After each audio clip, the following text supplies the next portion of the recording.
Korean Economic News Broadcast. Good morning. Here is today's Korean Economic News Briefing. We begin with urgent developments in the government's all-out effort to stabilize consumer prices.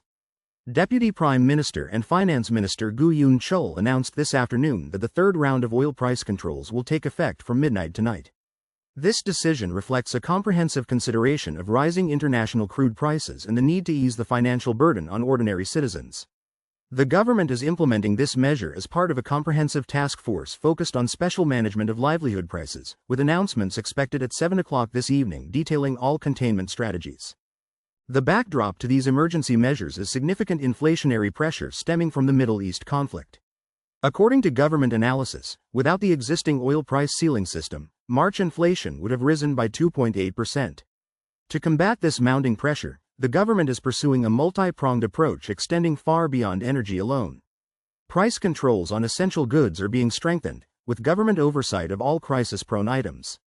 Telecommunications costs will be reduced through expanded data piece options and revised age-based rate structures, potentially saving consumers 380 billion won. Government computers will be distributed free of charge to vulnerable populations to reduce their purchasing burden.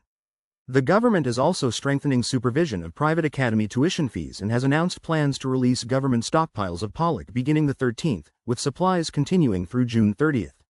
Mackerel import sources are being diversified.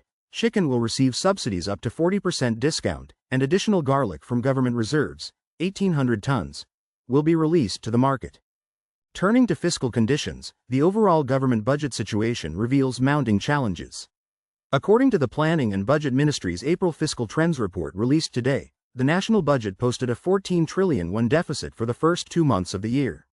While this represents an improvement of approximately 4 trillion won compared to the same period last year thanks to increased tax revenues, national debt has ballooned by over 44 trillion won in just 2 months. Total government revenue for January and February reached 121 trillion 600 billion won, up 18 trillion 600 billion won year-on-year. National tax revenues increased by 10 trillion won to 71 trillion won.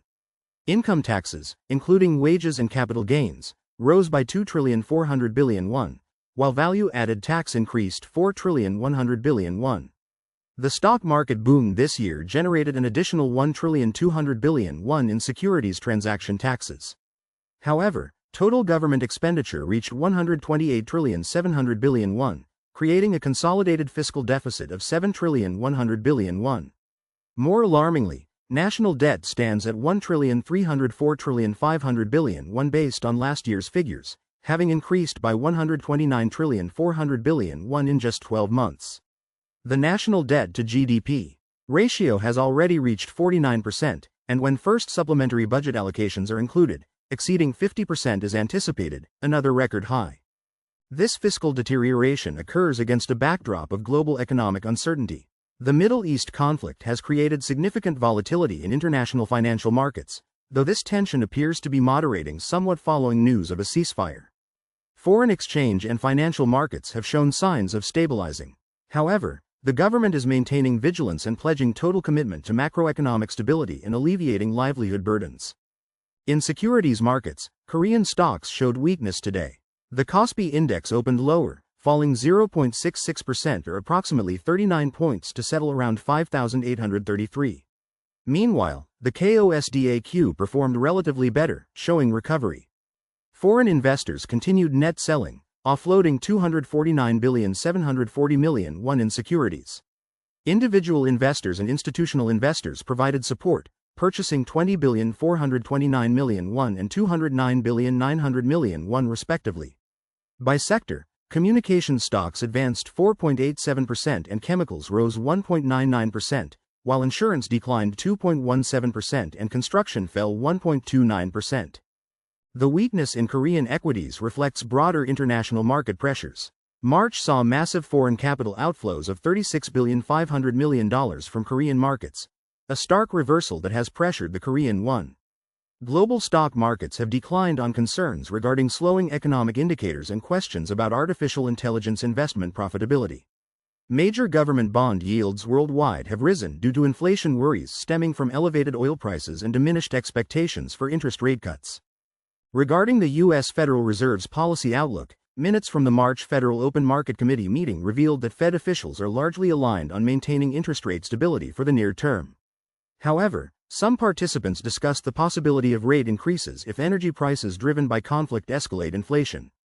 Conversely, others maintained that future rate cuts remain possible if economic weakness materializes. This two-way scenario reflects genuine uncertainty pervading global monetary policy. In real estate markets, Seoul apartment prices showed signs of deceleration this week. The weekly apartment price appreciation rate for the Seoul metropolitan area as of April 6 was 0.10%, down from 0.12% the previous week. This marks a slowdown from the accelerating appreciation trend observed since mid-March. Regional variations persist, with outer districts maintaining upward momentum while Gangnam areas continue declining. The Gangnam 3 districts, Gangnam, Seocho, and Songpa, specifically sustained price decreases. Jaeon's lease prices show divergent trends, with most areas appreciating due to supply shortages, though Gangnam experienced a shift to declining prices. Notable developments include unprecedented competitiveness for premium apartment subscriptions. The Acro de Seocho reconstruction project in Seoul's Seocho district recorded a competition rate of 1,099 to 1, the highest ever recorded.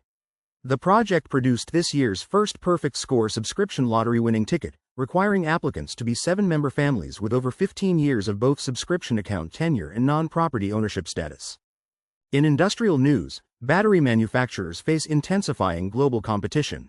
According to market research firm SNE Research, Korea's 3 major battery companies, Samsung SDI, LG Energy Solution, and SK Innovation, saw their global market share outside China fall to the 30% range. This represents a significant decline from previous dominance as Chinese competitors capture increasing shares and electric vehicle manufacturers aggressively demand price reductions. Korean battery companies must differentiate through technological advancement and cost management to maintain competitiveness.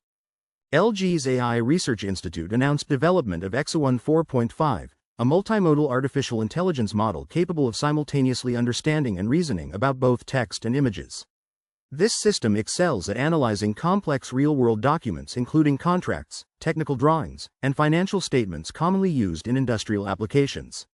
The model represents advancement toward more sophisticated AI capable of processing diverse data types. In contrasting international developments, Chinese tech giant Alibaba is investing heavily in artificial intelligence infrastructure. Partnering with state-owned China Telecom, Alibaba is constructing a major AI data center in Guangdong Province, deploying approximately 10,000 units of its self-developed Zhenwu semiconductors. These chips simultaneously support AI training and inference, enabling operation of large-scale models with hundreds of billions of parameters. The data center is designed for expansion to eventually accommodate up to 100,000 chips and serve applications spanning healthcare and advanced materials sectors. The Middle East ceasefire announced yesterday temporarily stabilized commodity and currency markets. International crude prices declined approximately 15% following the truce announcement, temporarily easing Korean oil price pressures. The ceasefire, scheduled for 2-week duration with potential U.S.-Iran negotiations beginning April 11 in Pakistan, has reduced immediate geopolitical risk premiums. However, considerable uncertainty remains regarding whether diplomatic efforts will achieve lasting resolution. For Korean investors and the general public, several implications warrant attention. First, consumer price pressures appear likely to moderate somewhat if the oil market stabilizes, though government interventions will remain necessary. Second, persistent foreign capital outflows and won weakness require careful monitoring of currency risks for those holding overseas assets. Third, employment dynamics warrant close attention given youth unemployment reaching 7.7%, double the overall 3.4% rate. Fourth, real estate investors should recognize that price dynamics vary significantly by region, with outer areas showing resilience while premium neighborhoods face headwinds. Finally, the technology sector offers potential opportunities as Korean companies advance AI capabilities, though battery industry competition remains intensely challenging. The government remains committed to stabilizing macroeconomic conditions while supporting vulnerable populations during this period of global uncertainty. Additional details regarding tonight's comprehensive price stability measures will provide further guidance for economic planning and consumer expectations. This has been today's Korean Economic News Briefing. Thank you for your attention.